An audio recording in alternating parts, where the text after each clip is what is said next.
Good Good afternoon. afternoon. I'm I'm Jim Jim Langfelder, Langfelder, Mayor of the City of Springfield. I'd I'd like to welcome you to our second week of Facebook Live. And And this week we have the focus on economic development and and Springfield Convention and Visitors Bureau, which which is very pertinent for this week because of National Travel and Tourism Week. First, I'd like to go over the governor's stay-at-home order, which was extended, as we know, through May. But yesterday he made the announcement with regards to the phased-in approach, as well as regionalization within the state of Illinois. And as we move forward with this pandemic and slowly open up our economy, businesses, it's important that we really stay focused on the base, which is social distancing, wash our hands as much as possible. And now what's in place are the masks if you're in public places where you can't keep the 6-foot distance, or if you're going within a business, you have to wear your face covering or mask. And again, just to reiterate it, that is to protect others from yourself. In case you're asymptomatic or carrying some COVID germ, you will not spread it to others. With the plan itself, the additional is the grab and go for retailers. So it's like the restaurants had put in place. Now individuals can go online and order from their favorite local store here in Springfield and make arrangements to pick up the merchandise, which is very pertinent because Mother's Day weekend is coming upon us.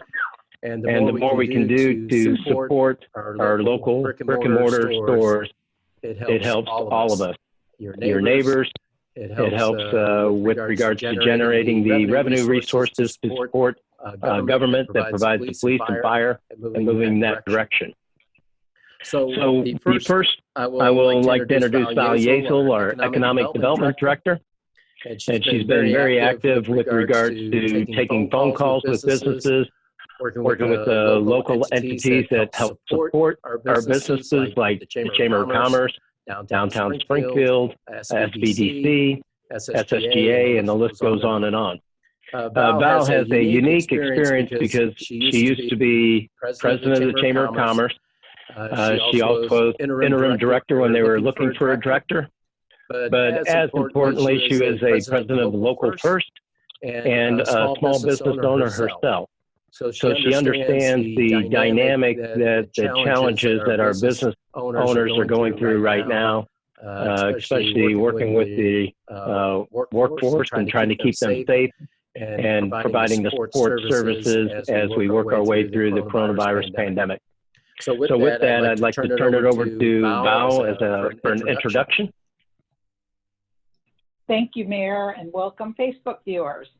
The Office of Planning and Economic Development works to encourage economic growth by supporting our businesses, strengthening our community by developing a talented and skilled workforce, and maintaining a high quality of life. Our office manages the federal community development block grant funds that we receive as an entitlement community. We manage the TIP districts, of which there are 10 in the city of Springfield, and we oversee the enterprise zone through the state of Illinois, as well as working in partnership with various organizations in support of a vibrant community. As the mayor mentioned, I am a former business owner, and I know that businesses drive the economy by providing valuable services, products, and most importantly, tax dollars to our city. To that end, I have been reaching out through these last 8 weeks to various business owners in our community, checking on them to make sure how they're doing, staying abreast of their concerns and many of their needs. The life of most entrepreneurs is all about seeing a challenge, making a change, and then moving forward into the future. However, this COVID pandemic has challenged us all, and I know a lot of the business owners are really stumped at this point. I have joined regularly scheduled meetings, as the mayor mentioned, with other organizations whose mission it is to advocate and support businesses in our community. Those members include the Chamber, DSI, Local First, SSGA, Innovate Springfield, Small Business Development Center, SBA, the Department of Commerce and Economic Opportunity. We have followed surveys for many of the businesses across the community when we first started, and many of them reported that they would be able to hold on till June. And now we're fast approaching June, and I know that they're looking for more and more answers. Now, just with the governor's announcement of a more regional approach to reopening the city, I've had some renewed buoyancy among some of these business owners, but as always, we're still unsure what that means, so we'll just have to keep moving forward in support of one another. Those businesses that have been allowed curbside pickup are very grateful for the support of the community, but it's a far cry from allowing them to pay for all the business expenses that they incur on a monthly basis. Many of them shared the overriding fear of taking on additional debt with everything being such unsure in these times. Another of the primary roles of economic development is to assess the city's needs and to match those needs with resources that we have, ensuring all those resources get into the right hands. The city early on created a COVID webpage, and I helped Julia supply the information for businesses to ensure that we are getting the most up-to-date information. That information can be found anytime on www.springfield.il.us. Our banks have been the most invaluable resource across the city for our business owners. Your personal banker is your best resource at this time for information and help in applying to many of the funds. I'd like to just briefly go over a few of the funds that are available currently. We have the Paycheck Protection Program. It had initially run out of funds, but they have renewed resources. And that loan is designed to provide direct incentives to small businesses to keep their workers on the payroll. There is a pandemic unemployment assistance program that will provide 100% federally funded unemployment benefits for those individuals that have not to this point been covered through other avenues in the unemployment insurance company program, including self-employed, sole proprietors, and independent contractors. IDES will have this program fully implemented by the week of May 11th, so next week. Justine Peterson is offering low-interest small business loans up to $50,000 to Illinois businesses, and they will have an interest rate of 3% amortized over 5 years. Illinois State Treasurer Michael Furrick's office has loan programs to make up to $500 million in deposits available to financial institutions throughout the state.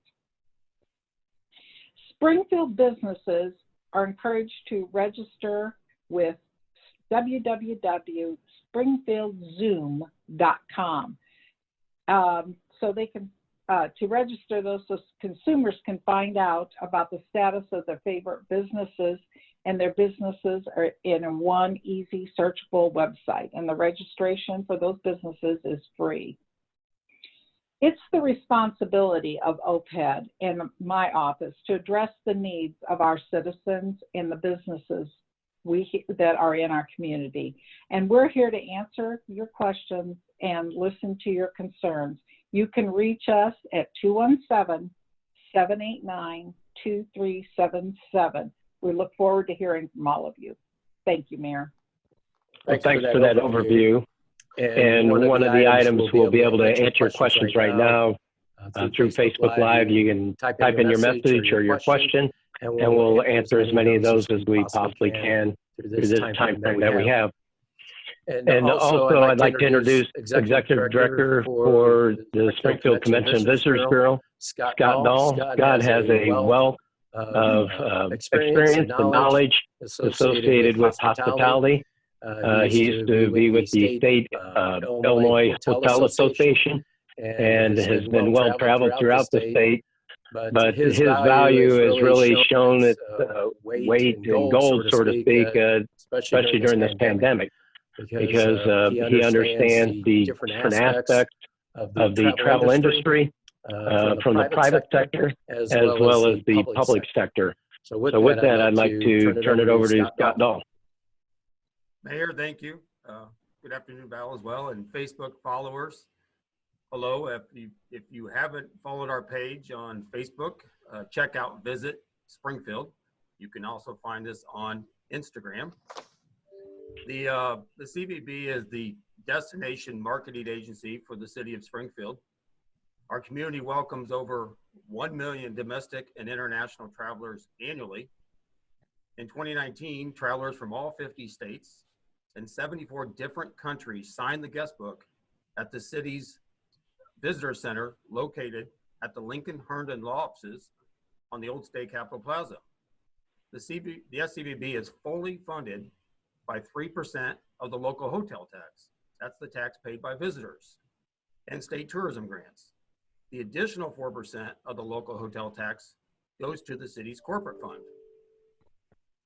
Approximately 800,000 hotel room nights are sold in Springfield every year.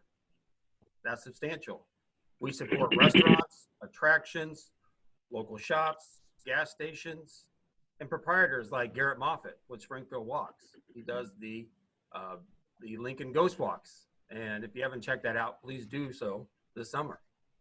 The Springfield Bureau team includes sales, meetings and conventions, services, welcoming groups to town, tourism, that's domestic and international media and travel writers and group tours, and marketing, digital and traditional advertising. And last but not least, fiscal. We've got to have the fiscal in our budgets. The team combined has over 175 years of tourism experience. According to the Illinois Office of Tourism, in Sangamon County, travel creates $460 million annually, $9 million in local taxes, 3,500 jobs, and over $100 million in payroll. This week, we celebrate the National Travel and Tourism Week. It's an annual tradition of the U.S. travel community. This year, the coronavirus, COVID-19 emergency, is having an unprecedented impact on the travel industry and the entire economy. Now more than ever, the travel and tourism community must come together, support each other, and remind the country that even through the most difficult times, the spirit of travel cannot be broken. COVID-19, the effects has seen national hotel occupancy at a record low 21%, leading to 4 million hotel jobs and 8 million U.S. travel industry professionals out of work. Locally, over 200 conventions and meetings have been forced to cancel in March, April, and May. The economic loss to the city during this same time is approximately $18 million. But looking down the road, we will recover. Several large meetings and conventions have been rescheduled for future years. Our new Explorer passports will be rolled out this summer, and I'll try to give you a sneak peek. Here they are, if you can see them here. Here you go. Turn around. Abe's Hat Hunt and our new Living Legends. And the community can check out the Explorer passports as well by stopping by our visitor center once it reopens this summer. Springfield is uniquely positioned for a late summer 2020 leisure travel rebound. Our city's geographic location, centered between 6 drive markets, our affordability, our world-class historic sites, our walkability and open spaces align with current traveler sentiment. And the value of the travel industry in Springfield has never been so evident. And tourism will lead the economic recovery and comeback of our great city. Well, thank you, Scott. Appreciate it. And this is a little bit better view, probably, with regards to Scott. I do like your background, the Old State Capitol. But with that, we had AIDS Hat Hunt last year. And that was to promote our historic sites where people would go into various sites and then look what color AIDS hat was and put the sticker on that location and go back to Convention Visitors Bureau for a prize or a gift. And they tied it into the local legends with regards to different individuals here in Springfield to expand our Route 66 experience and get to know individuals that play an important role in that. Anything else you want to add to that, Scott? Well, the road is alive, and experience it here locally this summer.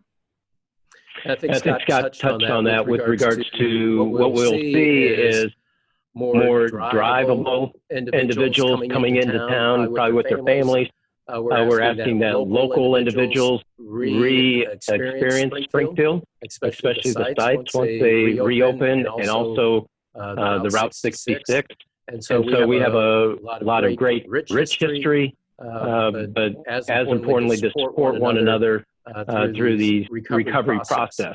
And when you spend $1 in Springfield, Val Yazell can speak to this, it turns over multiple times. I've heard anywhere all the way up to 7 times. But I don't know if you want to elaborate on that, the importance of spending $1 locally and what it means. Val? Spending $1 locally is the best dollar you're going to spend because the money stays in our community. The money that we spend with local independent business owners, I think it's 85% stays within the community, and when you spend with a chain or larger organization, only about 15 or 20 cents stays within the community. Very good. And then Scott, if you could, what is a individual that comes into Springfield? What do the average daily spending would be on the individuals within our community? Well, let me jump over to tourism marketing. For every dollar we return $9 to the community, and for every visitor that comes to town, we estimate, using Illinois Office of Tourism formulations, $120 per tourist that come to town per day. So $120 per day. So it's very significant, especially with the hotel stays. That was really with the pandemic, the first area that I really saw the significant impact because of the cancellations of the conventions and other aspects of tourism. So the one question we did have come in is with regards to an entitlement community. I think you referenced that, Val. If you could expound upon the entitlement community, what that means. Okay, if you're an entitlement community, it just means that you have a significant number of people on low to moderate income within your community. HUD sets that guideline, and we receive funds due to their determination and their formula for getting additional funds to help those that are low or moderate income in our community. And then, can you hear me? Yes. Okay, good. With regards to that, the other aspect that we have coming up is Community Development Block Grant Funds. We recently received an award of $799,000, and Thursday we're going to have a public session where people can comment on the importance of using those dollars. The focus through our Economic Development Commission was on the business support as well as rent and mortgage assistance and different aspects associated with that. So if you touch upon that briefly, that'd be great. Well, you did such a great job. You told me all of this about. We have been, through the CARES Act funding, we were given an additional, as the mayor said, $799,000 and some change to our community to use in response to some of the challenges that are facing our community from the COVID. There are, of course, many things that we have to look at, we have to review. The most important thing is that when we fund anything, we have to be sure that there's no duplication of funding for other federal funding. So if an organization has received funding for a particular service, we cannot fund them additionally. We want to make sure that we're using these federal funds and spreading them as much across our community to the best of our ability. And if you could expound upon, with regards to the market itself, one question we did have come in was with regards to White Oaks Mall opening up, just to shed a little light on that with the governor's orders, it's in phases. So the current phase is gatherings of no more than 10, and that's phase 2. If we do go to phase 3, that would open it up to, I believe, or actually phase 4. So the next one at the end of May would be phase 3, and that would open up retail to a greater significance. Barbers and hair salons be able to be opened, and some different aspects. And then the following phase after that would be with regards to larger gatherings of 50 or more. So that'd probably be, we're looking at June or potentially a little bit later, just depending on the coronavirus, if we're able to flatten that. But if you could expand on any status with regards to White Oaks Mall opening and any aspect associated with that.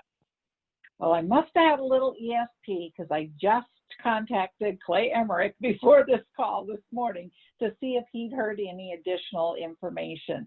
And what he said is, of course, that Simon is closely monitoring all of their properties, obviously, but here in Illinois too, wanting to make sure that they're following the guidelines that's set forth by the governor.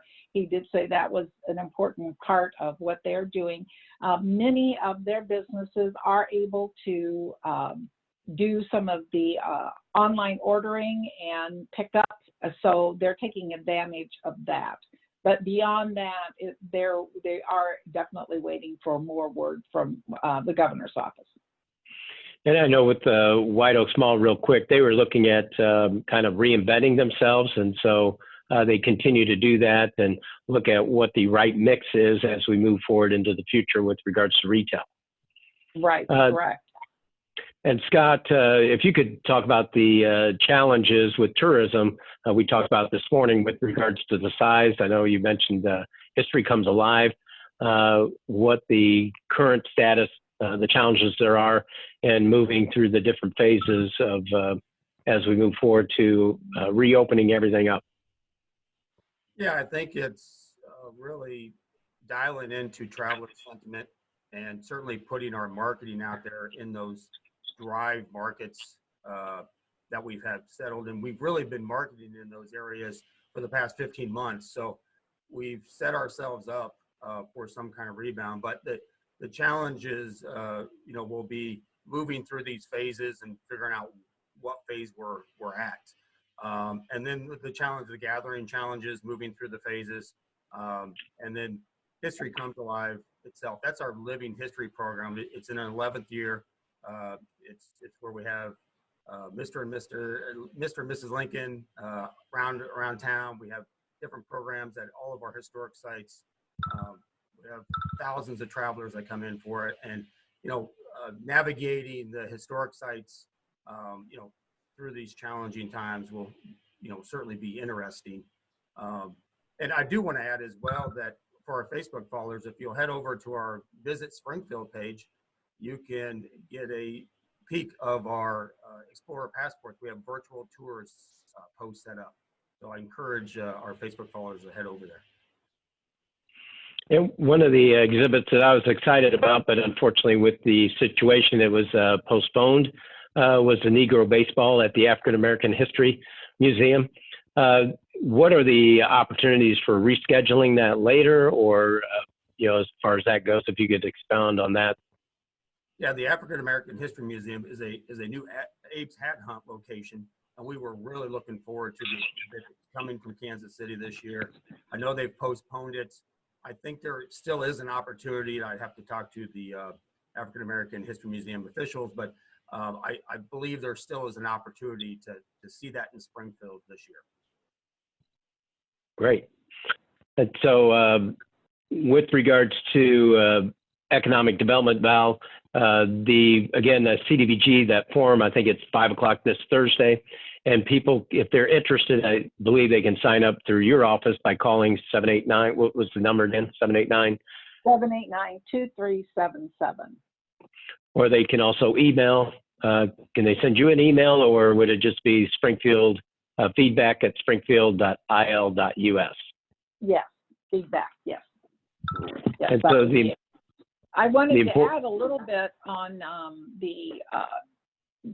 to follow up a little bit on Scott. I did talk to Mark Hanna out at the airport also just yesterday, and he said that Allegiant and American Airlines are pretty much flying as they always have, and United is reduced their flights to Chicago back to one a day, but they have a huge renovation going on out there, and that continues. And they're just looking forward to when things kind of get a little bit more back to normal, but they'll have a brand new airport for us all to go through. Excellent, thank you. Can't wait. Anything you'd like to add to that, Scott? No, that's good news, and certainly that Dallas connection is important for us as well. So, yes. And then the one thing that had come up is with regards to canceled conventions. Can you speak to some of those, or that could be returning, or are you still kind of cultivating that aspect? Both. We are working with, for example, the American Truck Historical Society. That was a large truck show that was coming to town, a nationwide, first time in Springfield. We have been in communication with them. We are talking with speaking with the fairgrounds now about 2022. So, we look forward to their returns. And the National Fishing Lures Association, they were to meet here this year as well. We've also rebooked them for 2022. So these large conventions, especially the first time conventions, and by the way, we had a record-setting convention year scheduled this year. So, obviously the pandemic couldn't come at a worse time for the tourism side. But again, the good news is when looking down the road, we will reschedule these conventions. Our annual conventions, like, for example, the Future Farmers of America, the American Legion, that have been so important to Springfield, 23 years in Springfield. They committed to 2021 and 2022 at this point, and won't even put it out for bid in 22. So we're very fortunate that our sales team is very experienced. They're on top of this, and we are rebooking conventions for future years. And one of the aspects, the selling points, is not only our historic sites, but also the people within Springfield. I think the reason we have some returning conventions time and time again is because of the hospitality of our community. Would you like to speak to that a little bit? And then I do have a follow-up question.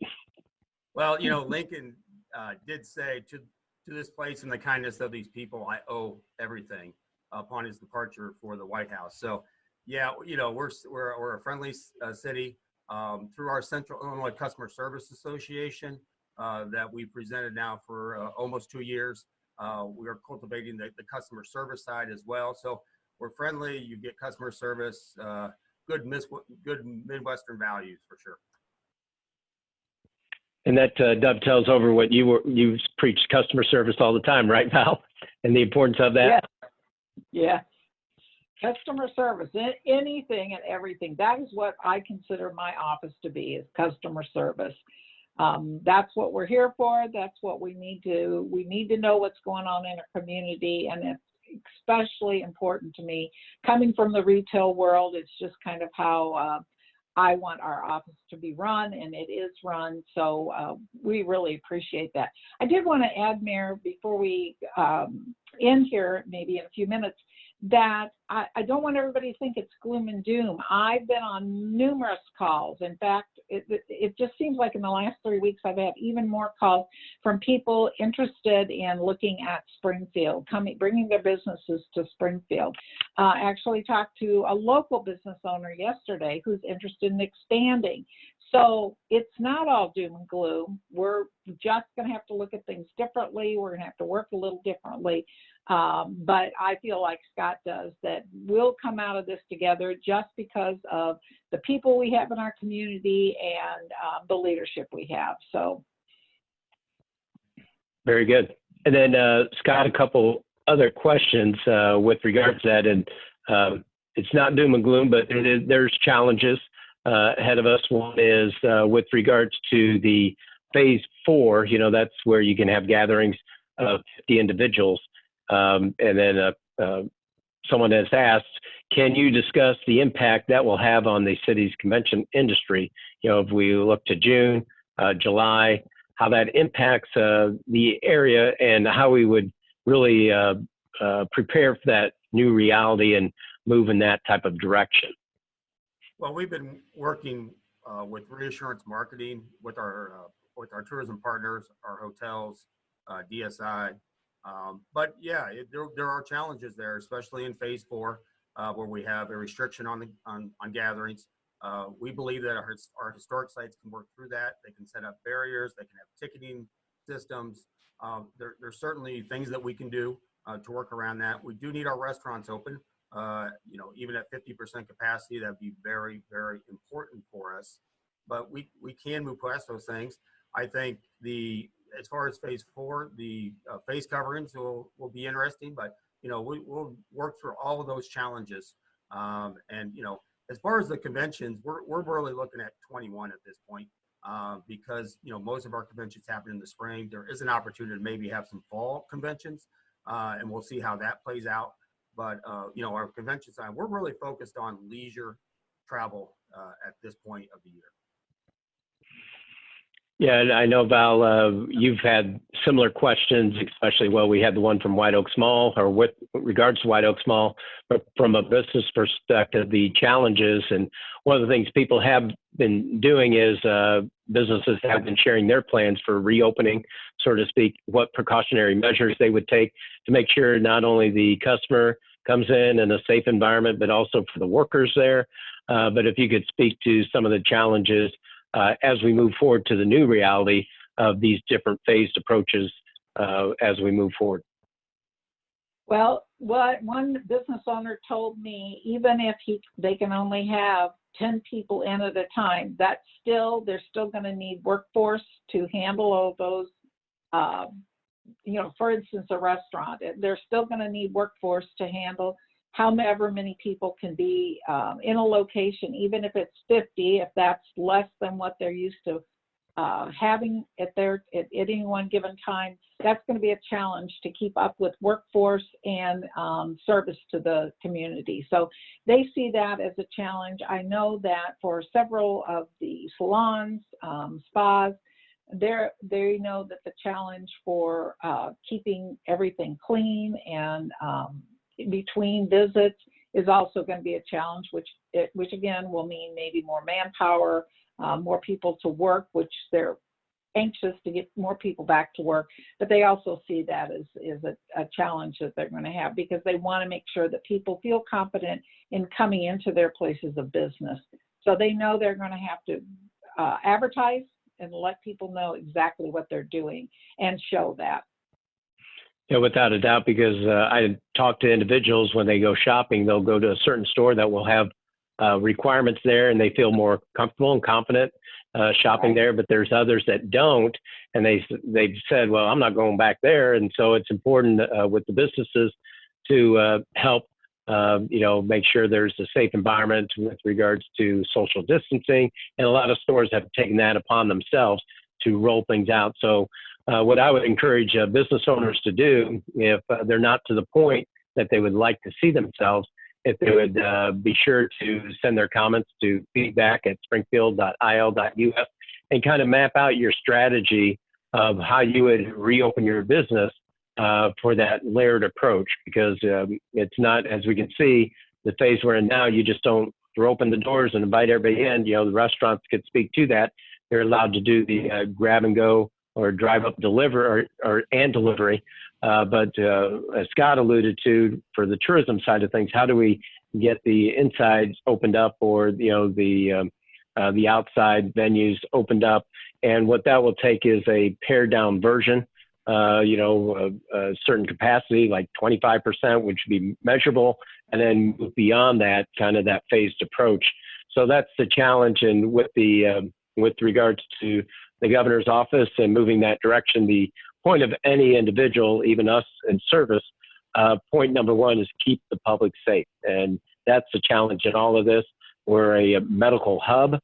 We have 2 level 1 trauma centers with HSHS, St. John's and Memorial Health Services, as well as SIU Medicine and Springfield Clinic. And so, we rely on their services. They do great work, but we want to make sure that we flatten that curve as much as possible and ensuring that, everybody tries to do their part, keeping that social distance. When you're out in public, can't do that. Wear your mask so it covers your nose and your mouth. And, wash your hands as frequently as possible and moving that direction, and just be supportive of one another and good neighbors to one another. So one aspect that will change based on all of that is with regards to the fair. We've gotten questions with large gatherings, and I tell people, I said, the fair as we knew it last year is not going to be the fair this year if we're fortunate enough to open it. I think the governor's office, state of Illinois, is still assessing it. I think they still have time to assess it, and we may go back to the way it was, where it was really formed from an agricultural aspect, but the size of the crowd, things of that nature really plays into what it would look like if it's even allowed to open up this year and to be a pared down version. But I don't know, Scott, if you want to share your thoughts or if you heard anything with regards to that aspect with relation to the state fairgrounds. I believe the Department of Agriculture in the state are still assessing the state fair, but the state fair is very important to Springfield's economy on the tourism side. We sell out the first weekend every single year. We run about 70% occupancy for the duration of the state fair, and that's just on the hotel side. That's not even including the day trippers that come in for the state fair. So, they spin off. Not only do they go to the state fair, but they end up going to our local businesses and our historic sites. So it is a key event for us, and we hope it continues in some form or another this year. Yeah, that's true with the partnerships, especially on the hospitality side, is all the partners, the hotel industry, the restaurant industry, Convention and Visitors Bureau, working with the Bank of Springfield Center. State fairgrounds is a key component of that. And it's similar on the business side of things, as Val mentioned early on, is with the other organizations coming together, working together to provide those support services. And one that we didn't touch on a lot, Val, if you could touch on briefly, and then we'll do any closing comments, is with regards to rental assistance. And that came up with the awarded COVID funds that we did receive. A portion of that will go to rental assistance. We will have to partner with someone because, we don't have the capacity to do the writing of the invoices or, working that program. So we're working through that process. So if you'd, again, recap that aspect of the public forum and then how the time frame, with the public input and things of that nature and what people can be looking forward to with that type of assistance. Okay, HUD requires us to go through certain steps as we accept these particular funds. So we're in the time right now where we are doing what we're calling a substantial amendment to our current HUD plan. We have a 5-year plan, and then each year we we reaffirm a 1-year plan within that. So right now we are looking at how we accept these funds into our current year's funding, and then we put together this substantial amendment. Now, one of the things, as the mayor indicated, was that we want to make sure that we know that so many people who are out of jobs are going to have problems with rental assistance. Right now, the mayor or the governor has mandated that no one can be kicked out of their housing, but we know that when everything's lifted, there could be a possibility people may be far behind. HUD allows for rental assistance, and like the mayor indicated, we will be partnering with someone in the community who does do rental assistance and work with them to be sure there's no replication of funds that any person would receive. But we'll do that, and so our next step is this Zoom meeting that we'll be having on Thursday. We're looking for public feedback, ideas, what people think about what the plan is, what we put out there thus far, feedback on that. Then we will enter it into something called the IDIS system for HUD, and once that's submitted, then they will have to review everything. And once it's reviewed and they agree, then they will say, yes, we will release the funds. That process could take anywhere from another 4 to 6 weeks. We're not really sure how quickly they're being able to work through that whole process right now. But we're looking forward to working with people, making sure that that the housing is critical for us. We know we need that. So we're going to do everything that we possibly can to ensure as many people can stay in their housing units as possible. And then again, part of that will go to the housing part, will go to businesses as well. And it's really the amendment lends itself to COVID-19 impact to others. And so that's where the funds, that's why we have to amend it. Previously is more towards housing, somewhat business support, but this will be for individuals impacted by the COVID or coronavirus, and moving forward in that direction. So provide your feedback, make your comments. The forum on Thursday probably start at 5 o'clock, go until we don't have any further comments, probably 5 to 6 at least. And then just be comments. There won't be interaction because we want to get as many comments as possible, document that, send it to HUD to get their finalization on it. And then the city council will be the final authority to approve the funds associated with those various programs that would come from that. So appreciate your insight into that, Val. And then Scott, if you'd like to close with any further comments with regards to the direction we're moving forward with. Yeah, well, travel is a revenue driver, and Springfield is a tourism town. We always will be. We're a convention city, and I promise we will rebound. And the day that we get to 60% occupancy, we'll have a giant celebration. So I cannot wait. We will get there. And Scott hit the nail on the head. I think it's his positive attitude. I think being optimistic and really having the realistic approach to really get the work done. I think that's what it's all about, is making sure we move forward in that progressive manner, looking beyond today. And that's important to all of us. But I know when the governor put out to the end of May, and especially wearing the mask, everybody wants to get back to normal. The best way we can get back to normal is by working together. And that's what's very important, because we don't want to undo all the good initiatives we put forward. So it's important that we comply as much as possible. I've said it repeatedly with regards to social distancing and then wearing the mask, of course. And it's important that we support, especially our local businesses, and then also be welcoming to one another, especially this summer. We all want to get to that place where we can enjoy the sunshiny days together, and moving forward in that direction. We will be able to do that by flattening the curve and being as compliant as possible as we move forward. So the goal is always make today better than yesterday and tomorrow better than today. And if we stay focused on that, we'll get through this and really reinvent ourselves for the future. And that's the exciting part of it, is in government, we're going to be reinventing ourselves as well as the business community, and how do we provide service to one another as we move forward together. So we appreciate you tuning in today. The next Facebook Live will be next Wednesday at noon, and we hope you join us. But please send in any of your comments. And again, to the businesses, if you want to send in your plan for how you would expand your services or reopen, please do so at feedback@springfield.il.us. I hope you have a great day and enjoy the rest of the week. And for all the mothers, we wish you a happy Mother's Day.